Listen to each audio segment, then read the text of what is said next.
as I always sing, adui akija, sisi tuko tayari. Adui akija, sisi tuko tayari. Now, let me take this opportunity first and foremost to thank God for life. You know, some of you start with so many other things, not knowing that if it was not God for allowing us to have life, nothing would be possible. So I thank God first for giving us life for us to gather this moment, because every moment has its own special purpose. If I died today, you know, some of you fear talking about death. I have been sharing all the time that I'm ever ready, because I could have died long ago. But if I died today, I would die a very, very happy person, because we have created a transformed Uganda with a happier new generation and with a lot of hopes ahead.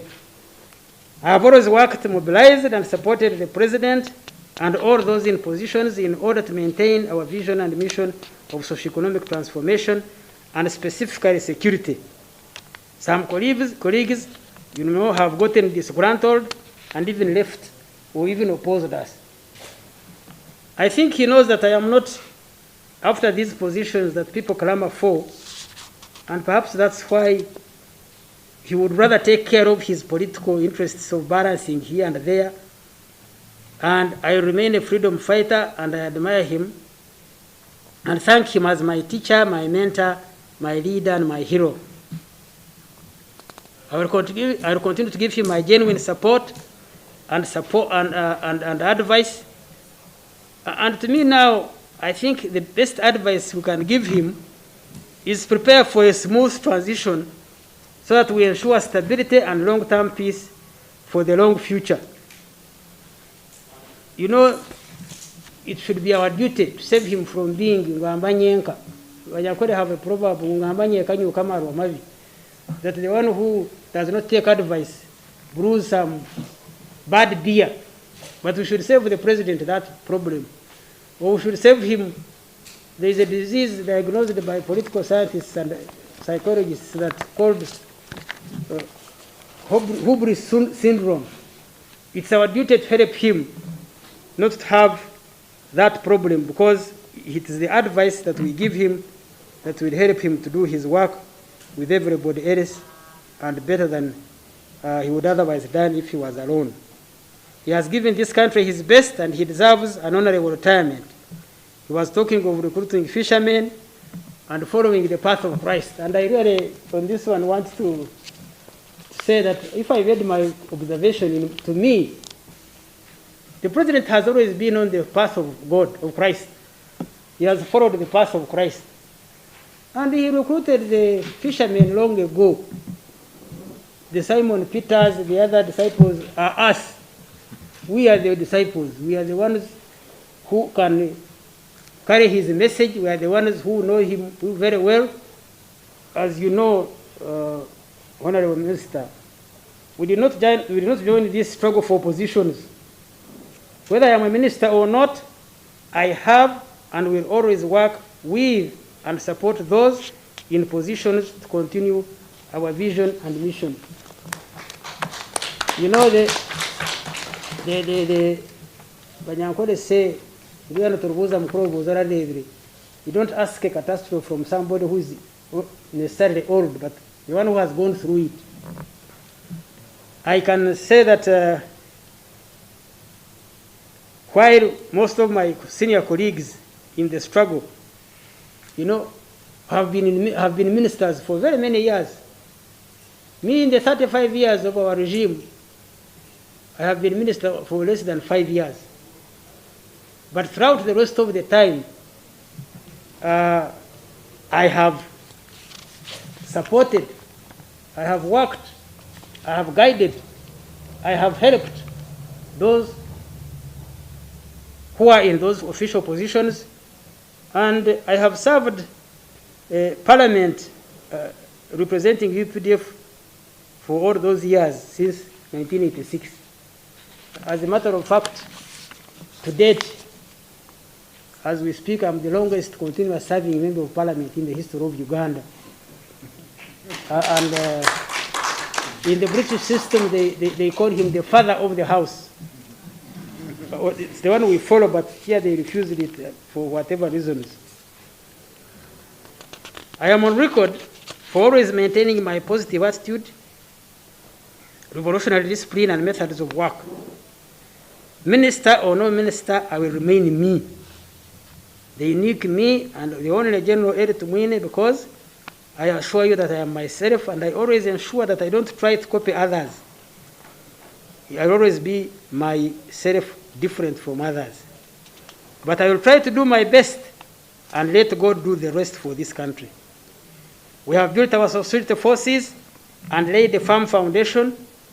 As I always sing, adui akija, sisi tuko tayari.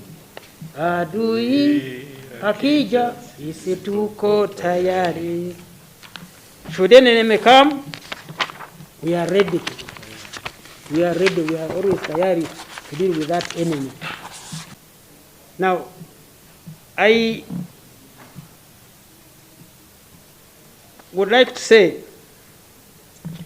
that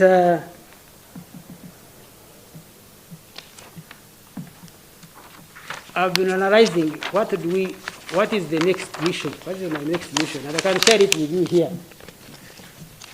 We have done our part. We have sacrificed.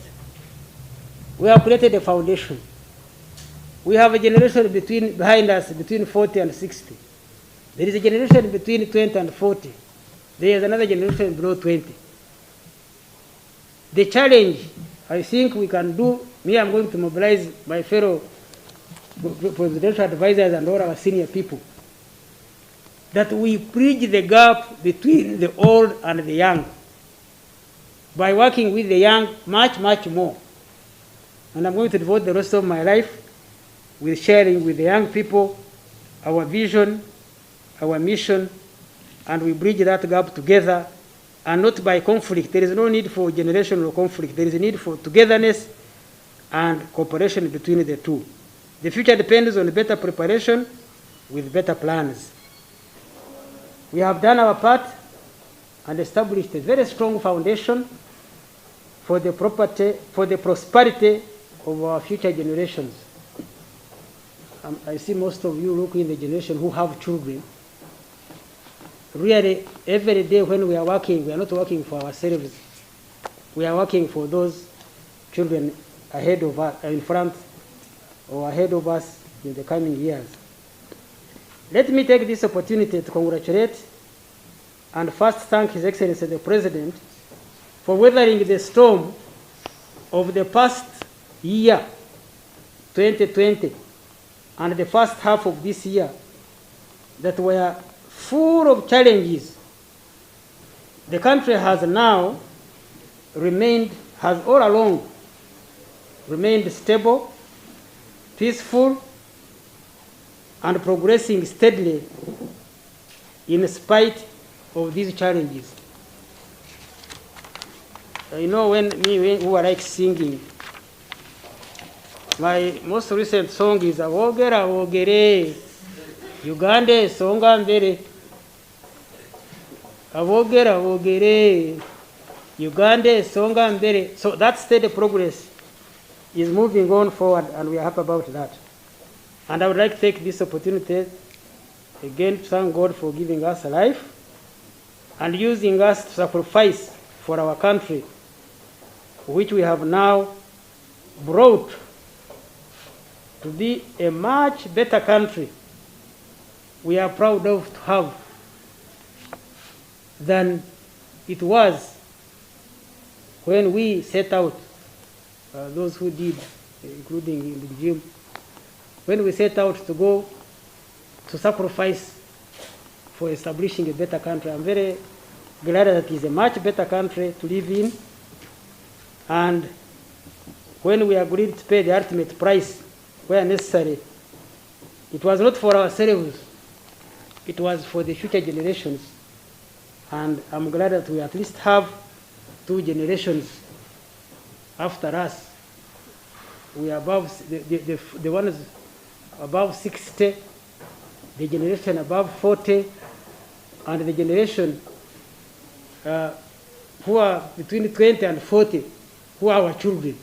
So really, we have these 3 generations which are now living in peace. Of course, the under 20 are even a greater and a bigger generation, which we think we've laid the foundation for. Ugandans, there has never been a better opportunity for Uganda to plan, prepare, and work for the better future than now. I'm going to devote the rest of my life organizing and teaching the youth as well as preaching the gospel for moral values as the best way for guaranteeing a better future. I value this issue of moral values and preaching the gospel even more than being a minister. So help me, God. He's a liar.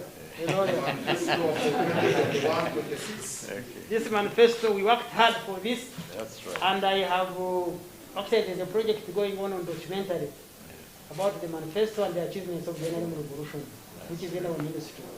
The ministerial policy statement 2021-2022. Yes, for the office of the president. Yes. The strategic plan for the next 5 years. Now, these are your challenge. For 5 years, we're delivering that plan. That's right. God bless you. Thank you. Thank you. So, Honorable,